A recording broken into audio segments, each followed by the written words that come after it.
Alasan 9 naga dendam kesumat pada Anies.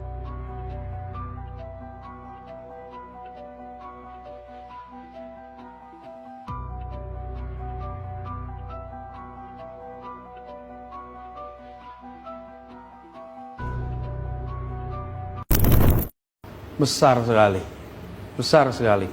Ketika saya sudah melihat aturan-aturan yang tidak dijalankan dengan benar, dengan seksama, lalu melihat di lapangan 312 hektar hamparan tanah di situ.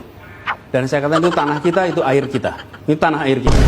Dan perasaan itu rasanya luar biasa, besar sekali. Ini PR yang harus kita tuntaskan. Kenapa? Karena kita berkepentingan sekali. Ini adalah ibu kota, dan di depan ibu kota ada sebuah wilayah baru yang ukurannya besar, yang tata kelola perizinannya banyak masalah. Karenanya saya malah merasa yakin bahwa ini harus dituntaskan untuk kepentingan bangsa kita. Pesan yang kita tangkap, gubernur terpilih agak resisten dengan ya, kalau dia resisten, dia lihat aja. Silakan aja dia tunjukkan resistensinya di mana. Saya nggak ada urusan. Tapi jangan bilang-bilang terima macam-macam sama saya kejar siapapun dia. Kalau mau duduk lihat baik-baik. Jangan aneh-aneh. Ya, siapapun dia. Ya. Tanggapan Anda, Pak Gubernur? Insya Allah saya akan terus dan tetap pegang aturan-aturan yang ada. Terus. Justru karena kita menggunakan aturan itulah maka kita menertibkan. Keputusan apa? Ya, yang tadi dirujuk keputusan era Pak Harto. Namanya Kepres nomor 52 tahun 95. Jelas sekali, pasal 4. Ini katakan di situ bahwa wewenang tanggung jawab reklamasi Pantura di tangan gubernur. Jelas tuh. Akan head to head kah Pemprov DKI dengan pemerintah pusat? Kita pakai aturan saja. Siapa yang sebenarnya memiliki tanggung jawab untuk reklamasi? Itu nomor satu. Karena yang menentukan jalan apa tidak adalah yang memegang mandat itu. Oke. Siapa yang memegang mandat itu? Menurut Perpres yang tadi dirujuk, yang memegang mandat adalah gubernur. Dan gubernur harus membentuk badan pelaksana. Hari ini tidak ada badan pelaksana itu. Baik. Jadi sekarang ini ketika berjalan, apakah ada kerjasama dengan badan pelaksana? Tidak ada. Perdanya mengatur. Oke. Jadi badan pelaksana itu sudah dibubarkan tahun 2009. Karena itulah kemudian Anda menarik raperda yang sudah masuk ke DPRD. Betul. Dan kemudian Anda berkirim surat ke BPN meminta agar HGB dibatalkan. Ya. Nah, ini orang mungkin udah banyak yang lupa. Mereka ini punya harta terpendam di pantai utara Jakarta, yakni pulau-pulau reklamasi yang pembangunannya sempat terhenti di era Anies pada waktu dia menjadi gubernur. Ini angkanya nggak main-main loh. Dan nilai keuntungan dari pengembang itu sangat gede di situ. Pada waktu tahun 2017 saja dia menghitung itu kira-kira keuntungannya para pengembang di situ mencapai 560 triliun. Itu bayangin 7 tahun yang lalu ya. Sekarang udah berapa nilainya? Dipastikan Aguan ingin agar harta karunnya yang sekarang terpendam di pantai utara itu kan bisa diangkat kembali ke permukaan dengan nilai yang berlipat.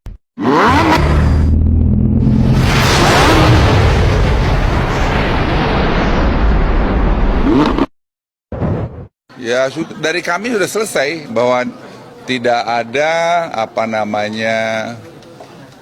alasan untuk tidak diteruskan karena kajian-kajian teknisnya semua sudah dilakukan. Dan saya sebagai Menko Maritim sudah mencabut moratorium yang dikeluarkan oleh pendahulu saya tanggal 5 Oktober kemarin saya cabut karena itu permintaan dari Gubernur DKI juga. Tapi di sisi lain janji Pak Anies Sandi itu untuk menghentikan proyek. Inilah kalian tuh ngapain sih mesti bikin tubruk-tubrukin kan nggak perlu, nggak ada gunanya. Kita lihat aja nanti gimana.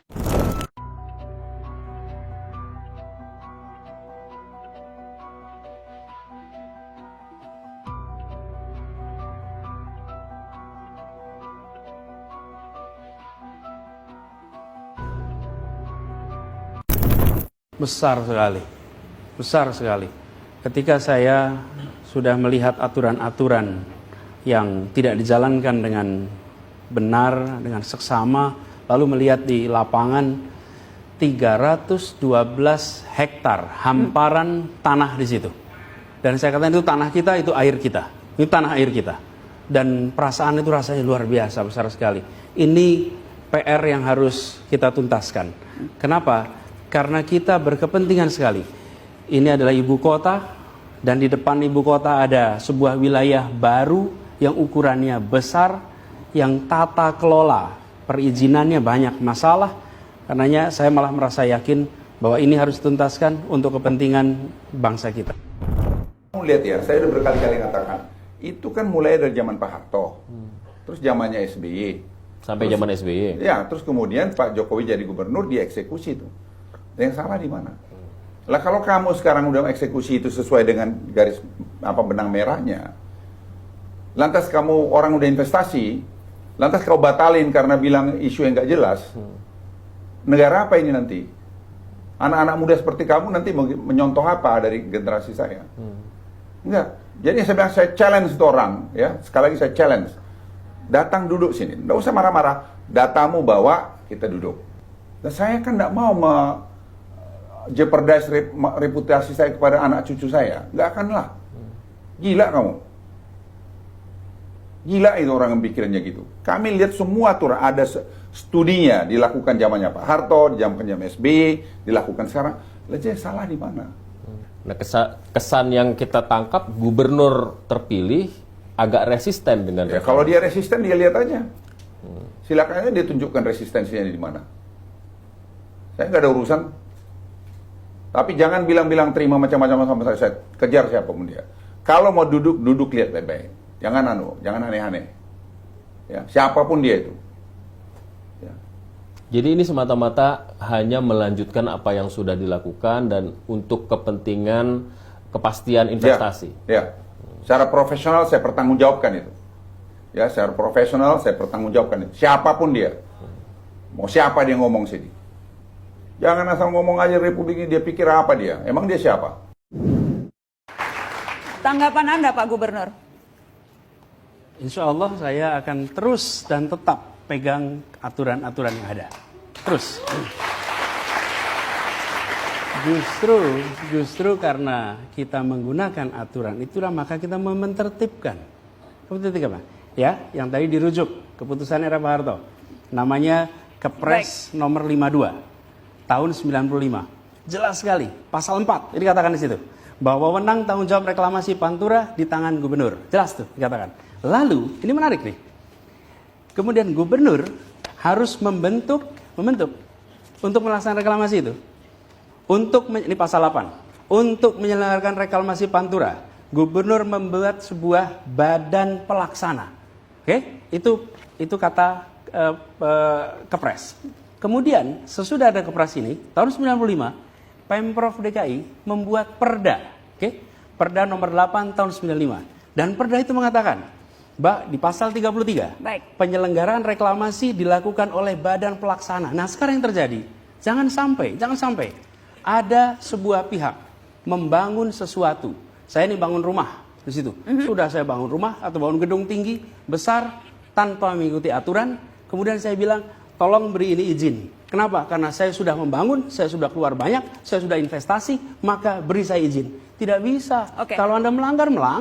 Mas Dan Anies, ini pelanggaran. Mas Anies,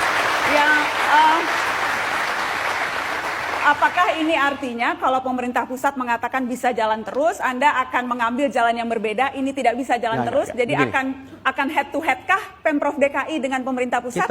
Kita pakai aturan saja. Siapa yang sebenarnya memiliki tanggung jawab untuk reklamasi? Itu nomor satu. Karena yang menentukan jalan apa tidak adalah yang memegang mandat itu. Siapa yang memegang mandat itu? Menurut Perpres yang tadi dirujuk, yang memegang mandat adalah gubernur. Dan gubernur harus membentuk badan pelaksana. Hari ini tidak ada badan pelaksana itu. Jadi sekarang ini ketika berjalan, apakah ada kerjasama dengan badan pelaksana? Tidak ada. Perdanya mengatur. Jadi badan pelaksana itu sudah dibubarkan tahun 2009. Karena itulah kemudian Anda menarik raperda yang sudah masuk ke DPRD. Dan kemudian Anda berkirim surat ke BPN meminta agar HGB dibatalkan. Ya. Nah, ini orang mungkin udah banyak yang lupa. Mereka ini punya harta terpendam di pantai utara Jakarta, yakni pulau-pulau reklamasi yang pembangunannya sempat terhenti di era Anies pada waktu dia menjadi gubernur. Ini angkanya nggak main-main loh. Pada tahun 2017 itu ya, anggota fraksi PKB Daniel Johan, sekarang masih jadi anggota DPR lagi, itu sempat membuat tulisan dan dia di situ dengan membuat kalkulasi perhitungannya. Karena ternyata kata dia membuat pulau ini, mereka melakukan reklamasi itu jauh lebih murah daripada memberi lahan ganti rugi gitu pada warga ya. Dan nilai keuntungan dari pengembang itu sangat gede di situ. Pada waktu tahun 2017 saja dia menghitung itu kira-kira keuntungannya para pengembang di situ mencapai 560 triliun. Itu bayangin 7 tahun yang lalu ya. Sekarang udah berapa nilainya? Dipastikan Aguan ingin agar harta karunnya yang sekarang terpendam di pantai utara itu kan bisa diangkat kembali ke permukaan dengan nilai yang berlipat. Dan itu ya dealnya pasti bukan dengan Gibran, apalagi Jokowi. Bagaimana dengan Prabowo? Ya jelas sekarang itu para Taipan itu urusannya dengan Presiden Prabowo, kendati masih banyak orang Jokowi di kabinet Prabowo. Tapi saya kira ini nanti ya soal waktu saja pasti akan banyak ini digeser kan. Sekarang ini apalagi kan banyak sekali orang-orang Jokowi yang dititipkan di kabinet itu, baik itu utusan khusus, wamen dan menteri dan sebagainya, banyak yang under capacity gitu ya. Banyak yang melakukan blunder-blunder dan itu ya peluang untuk nggak perlu di reshuffle, mereka langsung mengundurkan diri sendiri. Termasuk seperti Miftah itu yang dikenal juga sebagai orangnya Jokowi dan Gibran gitu ya.